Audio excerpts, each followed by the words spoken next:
Watch me do it, baby, watch me shine.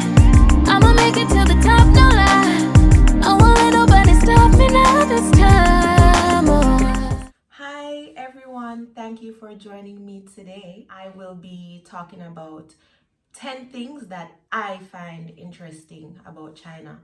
I have been here for almost 2 years and I just find this place to be quite fascinating at times. Don't pay my background any mind because I just wanted to find a quiet area in the house where I could just be by myself and carry on with myself when making this video. The first thing that I'll be talking about is the importance of the cell phone. So prior to coming to China, I was told that the cell phone is very important to your survival here. And trust me, when I got here, I realized just how true that was. For example, if you want to pay for stuff instead of using cash or card, you just simply show your barcode and pay for what you want to purchase. It's as simple as that. Your phone number is directly linked to your bank account, by the way. If you want to collect a package, you just scan the smart box and voila, your package is yours. Grocery shopping can be done on your phone. You want to enter certain establishments, especially because of the COVID-19 situation now, you have to have a health code. And guess where the health code is found? You got it. On your cell phone. So the cell phone is very important to your survival here. And not only the cell phone, but internet connection. Do not at any point in time, if you plan to visit China, allow your phone to be out of data service, or else dog jam your supper left, right, center. Yes. Number 2, the importance of family. Now, the family unit here is of integral importance. Yes. And I have realized that the most common family type is the extended family, where you have both parents, child or children, and grandparents. And just like with any other family, each member has their own specific role to play. But what I found fascinating is the fact, I don't know if this exists in any other country, but I know it exists here in China, where it is the responsibility by law of the children to take care of the parents. And if that child refuses to care for the parents, then guess what will happen? The parents can sue that child or can sue the children, right? Before anybody out there start get excited and talk about, yes, and that for go on, me go sue my daughter and my son because them don't pay me no mind. Guess what? It's only applicable if you're not a deadbeat, right? So that means you would actually have to play an important role in raising your child in order for that to apply to you. So just stick a holy papin if you fall in that category. Number 3, now, this one I found quite interesting. The pressure for females to get married and have children at an early age. And when I say early age, I don't mean like no little teeny bopper, no. I'm talking early to mid 20s. And that would be like around age 20 to maybe 25. So you will find that Chinese girls, if they are not engaged or married and have a child or children by at least 25, the family members will, especially the parents, they will start wondering like, what is the matter with you? Why you don't have any pitney? Why no man don't want you? Something not go on. I was speaking to a friend of mine who is also my coworker. She's Chinese, and she was saying to me that, well, by age 25, you're expected to be married. If not, society will just look at you like a old maid, like nothing going for you. What is the matter? You have some serious defects or something? Why you don't have a man and you don't have pitney? I also learned that there is something here called a dating market. Yeah, a dating market. You know, like how you have market back home where people go out and put on them produce and pitch them tent and call in customers. Well, in China, in most if not all provinces, I know specifically for Shanghai, there are dating markets where the parents or the grandparents, they go out just like how they would go a regular market and try to sell them produce. Them pitch them umbrella, open up them umbrella and set up them little display which would have the female's profile, right? So everything about their daughter or granddaughter would be on display, and possible suitors would come and they would be interviewed. They would basically say what it is they have to offer, how them being in the female's life will be beneficial to both the female and the family, because don't feel say it's just the woman you're gonna get to know, you're going to get the family as well. And fellas, just on a side note here, if you are ever planning on going out on a date with a traditional Chinese girl, don't be surprised if she should turn up with the entire family. Yes, that is correct. It's a common practice. They will take the entire family on the date. And I mean mommy, daddy, brother, sister, grandma, auntie, uncle, the whole works. Right. And guess what? The exciting part is you have to pay, and you cannot even mention splitting the bill. Oh, hell to the no. You have to pay for it. It's just tradition. Come on. I just for them way of doing things. So it's either you like it or you leave it. I just saw the thing set. But anyway, back to the dating market. Yes, so the parents or the grandparents would come, advertise their child, and possible suitors would come and say what it is they have to offer. If they believe that that person is suitable for their child, then they would go ahead and set up future meetings and see where everything go from there. And I was talking to my friend again, and she was saying to me that yes, love is important, but it's not the most important thing, because Chinese people believe that love will come after. Just give it some time, you will grow to love each other. I was like, yeah, sure. Not in my cabinet. No, it is not going to happen. Number 4. Spitting. Spitting is something that I find very disturbing since I've been here. But for the Chinese, well, for most of them, it's nothing. They just go down the road happily doing their thing and too. Just like that too. And you know when Jamaicans say you hark and spit, yeah man, and them kind of spit there. It's not that the little nice fancy dandy one where you just kind of go one side and no. It's like that one come from deep down in the toe, the foot bottom, and you just let me try and show you. It's like oh yeah. Alright, let me try. It's like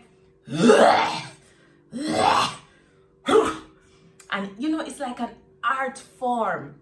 So you clear the throat, like from way down. You have to clear it and bring it up. And then I guess it settle right here. So, and then you just form it into a ball and you just aim. Right. And just like that. And I find that it's almost like a domino effect. So one person spit here, so, and then somebody else will come on and see it, and I guess it grows them out. Them drop for them one right there, so, and so on and so forth. And until you know, you're just dodging puddles of saliva with mucus. Yeah, I find the spitting very disturbing. Next on the list, the convenience where shopping is concerned. I love this so much, especially for someone like me who just love my bed a great deal. I know some person that say, you're right, and she always the bar road. But yes, I like to go out as well, but I do love my bed. I just want to lie down sometimes and do nothing but play with my phone and just get what I need brought right to me. Now, China allows me to do that. So basically, I can stay in my bed and do an entire week or 2 weeks of grocery shopping on my phone, and my groceries are delivered to me. to my door. Yes, if I need something at the pharmacy, I can stay in my bed and order it. Hence the importance of the phone. You get where the phone part coming again, right? I can just stay in my bed and order it. If I want something from KFC, for example, maybe midnight, I'm in my bed and I'm saying, boy, one piece of chicken earlier, man. You know what I can do? I can go on my phone and pre-order it and pay for it and everything. And by 7 o'clock the following morning, there is the delivery guy at my door with my nice box of Kentucky Fried Chicken.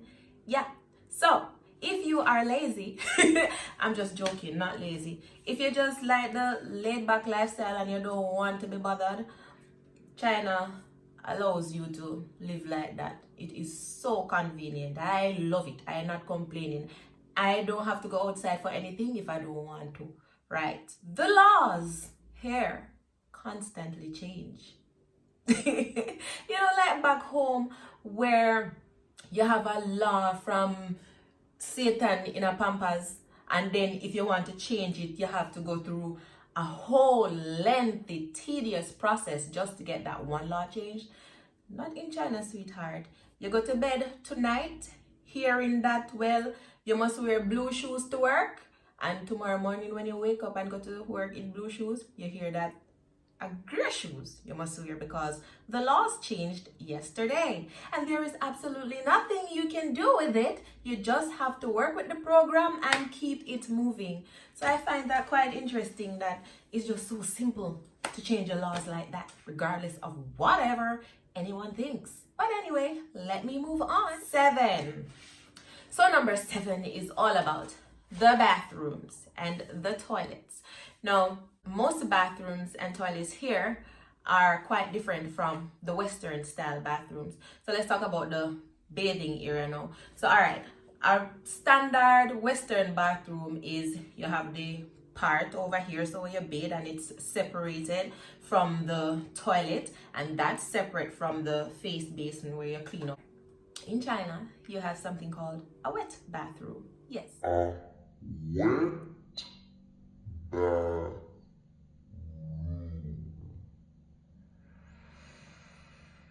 Why is it a wet bathroom? There's no bathtub, there's no shower curtain. It's just one big space with some drainage system in the floor, right?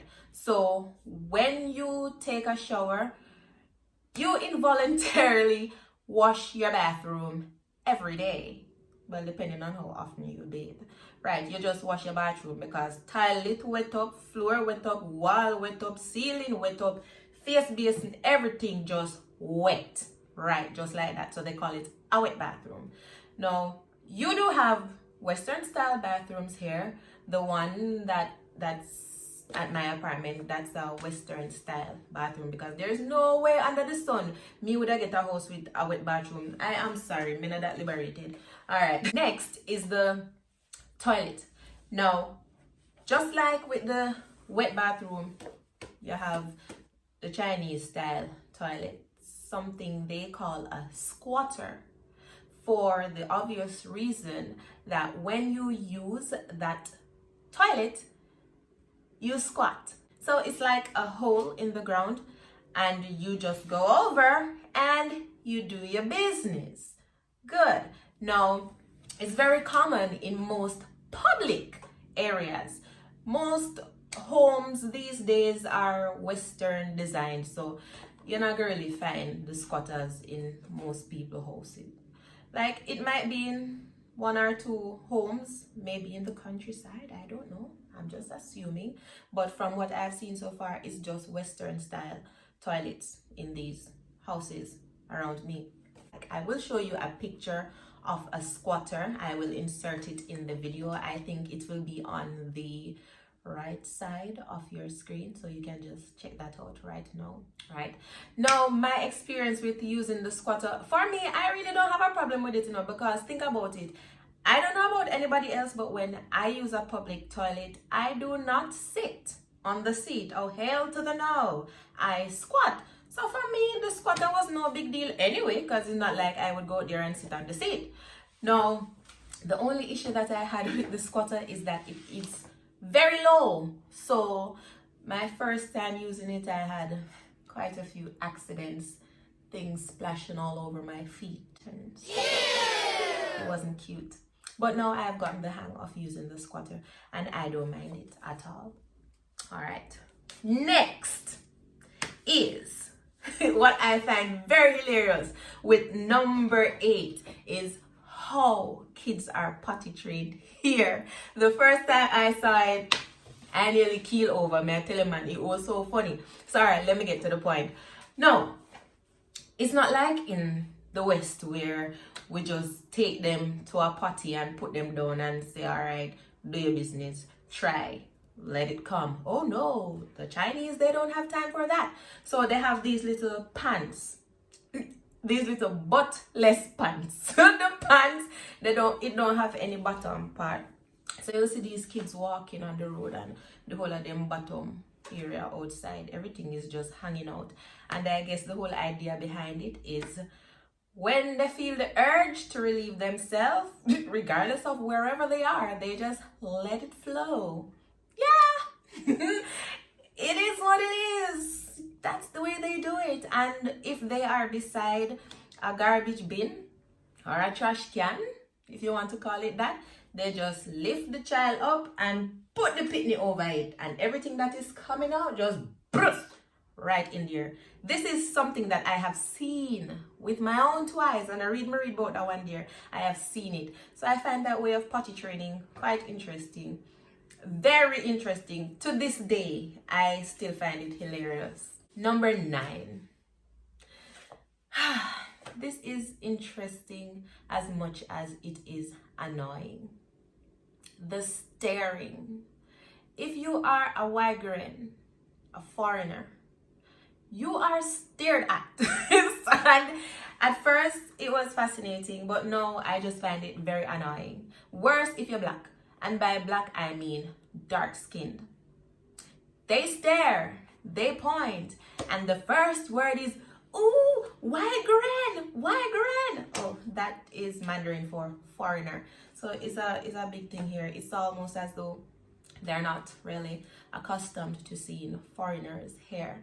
And I can understand why. If you know anything about China and the history of China, you will know that they weren't always an open society. They were shut off from the world for quite some time. And most persons have never really seen a black person in the flesh. And so they are quite fascinated by your appearance. I remember this man at the bus stop. He was so fascinated with my skin tone. And of course, he could not speak a word of English. And he was adamant about talking to me. So I had to use my translator to find out what it is that he wanted to say so badly. And only to find out that he wanted to know, wait for it, why my skin is black and his skin is not black.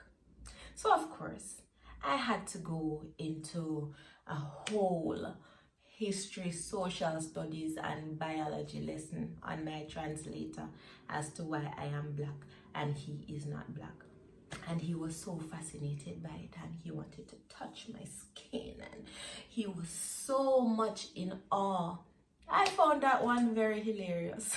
And then there are those people who they're just being very cheeky and very rude. And then those who just come up and just point the camera in your face and take your picture without asking, those are the ones that really tick me off. But then you have those persons who will ask to take a picture with you on numerous occasions. I like to call it my celebrity duties. Persons just come up to me and they show me the camera. Most of them can't speak English. They show me the camera and I'm like, okay, come on. And then there are those, may I have a picture? And I'm like, sure. They come, they take their pictures, they're happy, they're on their way. And then you have those persons who are very shy. They want to say something, they don't know how, so they start to follow you. I remember one night I was coming from work and an entire family, I think they were going into KFC, and they spotted Yannick and I, my other friend and co-worker, and them run we down. I kid you not. Them literally run after we in the dark. And I was very afraid because imagine you come home on a dark night. You're walking down the road and you hear footsteps and you start walk faster. And then when you look, you see some people that really pursue you. Then you run and you see them run too. Child, that was an experience. But then we figured it out. We figured that they were just curious. They weren't from the area. I guess they were from some deep country part, and they had never seen a black person before. So they were very fascinated. They wanted to take pictures, touch our hair, the whole works. And when we're talking about touching hair, let me just tell you about that. I like to wear my wigs because one day I go take it upon myself with my very enough puff self and go wear my hair out in an afro. Oh Lord, who tell me to do it? Everybody want touch. Who not touch a steer, almost run up in a garbage bin, things like that. They're very fascinated just by your appearance, just by you being a black person. You are a celebrity in China. It can be good, it can be bad. Some people are nice, some people are very silly. For lack of a better word, I will just use silly. They behave very strangely. And I remember one day, Marvin and we went to the mall, and of course, there was this guy, this little boy, and he saw us and he was like, "Oh, Wagren." So, you know, Marvin just disgusted sometimes. Marvin was like, "Ooh, Chinese." Of course, him stop right away. Him don't bother say nothing. And his mommy just grabbed him and them walk out about their business. I found that very hilarious. But I guess those are just some of the things we have to do to cope. Alright, finally on the list. Number 10. Guess what? In China, all Western sites are blocked. So, Facebook, Instagram, Twitter, Google, everything related to Google is a no-no. WhatsApp, all of that, YouTube, blocked by something they call the Great China Firewall. Now, in order to access these sites, you have to use something called a VPN, which I find very annoying because sometimes I want to log on to a particular site and the VPN not connecting. So that way of life is quite disturbing for me. I am not accustomed to it. I don't like it one bit, but it's just the way it is. I guess the powers that be don't want things from the Western world to influence the Chinese way of doing things. But on a lighter note, I don't think the Chinese are missing out on anything, not being able to access certain Western sites, because they literally have the equivalent of everything that we have back home. For example, we have YouTube, the Chinese have Youku. We have WhatsApp, they have WeChat. We have Uber, they have Didi. We have Amazon, they have Taobao. It's as simple as that. So everything that we have in the West, the Chinese find a way to get it for their own people. They tailor it for their likes. They have everything that they want and need to make them comfortable. All right. So another thing of interest for me is the fact that most Chinese persons who ask me where I'm from, they have never heard about Jamaica. When they say, "Where are you from?" and I say, "Oh, I'm from Jamaica," they're like, "Jamaica? Is Jamaica in Africa?" And I'm like, "Africa? No, Jamaica is in the Caribbean." And of course, you don't know, I just have to get right into it and school them properly on Jamaica and Jamaicans. You understand? So them know the whole 9 yards about Jamaica. By now, almost everybody at my school know about Jamaica and Jamaicans, right? Because I had to get them together real quick. But this is weird because there are many Chinese nationals in Jamaica. You know, the Chinese are practically taking over my island. And yet you're here telling me that you've never heard of Jamaica. But then I did a little research and I found out that the vast majority of Chinese nationals who are in Jamaica, they're actually not from the mainland, which is where I reside. They are from Hong Kong. And Hong Kong was colonized by the British, so they have more knowledge on the West than persons from the mainland. There are persons who know about Jamaica still. Like, I was going down in the elevator one day and there was this Chinese man on his way to work, I assume, and I didn't know he could speak English until he just asked, "Where are you from?" So I said, "We're from Jamaica." It was Marvin and I in the elevator. So I said, "We're from Jamaica. Do you know Jamaica?" And he was like, it's almost like he said, "Girl, how you asked me?" He said, "Of course I know Jamaica, please." I'm like, "Oh, cool, yes." I really like meeting people like those who at least know about Jamaica. Like, how can you not know Jamaica, the only Caribbean destination to be? I'm just kidding. I'm just saying. But you don't know I have to rep for my country.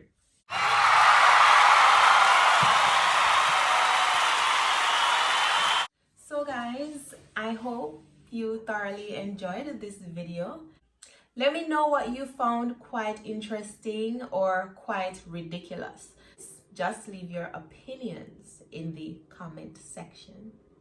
Thank you for tuning into this video, and feel free to let me know what other content you would want me to put out there. And of course, please do the right thing, guys. You know you want to do it. You know you love me. Like this video, subscribe to my channel, turn on the bell notification so you will know whenever I post another interesting video, and please be my guest. Go ahead and share, because remember that sharing is caring. And I love you all. You had options, but you chose to stay with me today. Bye. Zaijian. Love you. Mwah, mwah, mwah. Peace. Sky is the limit, get out my way.